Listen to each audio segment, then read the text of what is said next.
ingon sa Hebrews 9:27, as it is appointed unto men once to die, but after this, the judgment.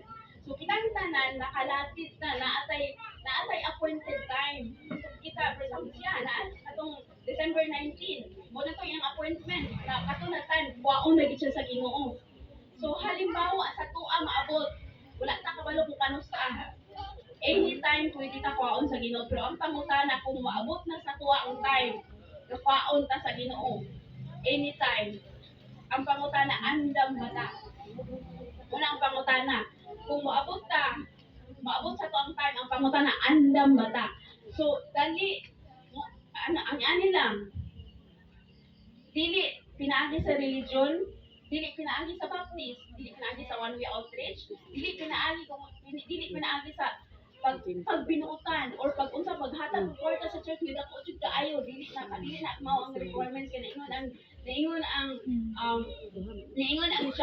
John 14:6, Jesus saith unto him, I am the way, the truth, and the life. No one cometh unto the Father but by me. Wala siya niingon na religion is the way. Wala siya niingon one way is the way. Wala siya niingon na good works is the way. Ingon siya, I am the way, the truth, and the life. Siya ang dalan.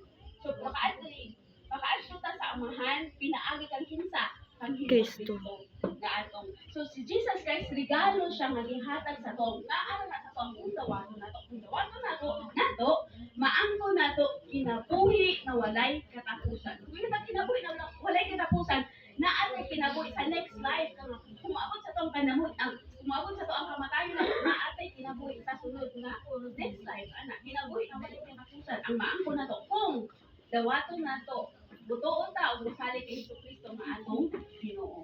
So, kayo naman, wala ta kabalo kung ano sa ata kung aon sa Ginoo. Personally, sa una kabalo mo, mahadlo ko mamatay. As in, mahadlo ko mamatay. Nakabalo man ko nga si Jesus Christ, namatay sa cross, gilubong, nabanhaw, kabalo ko ana.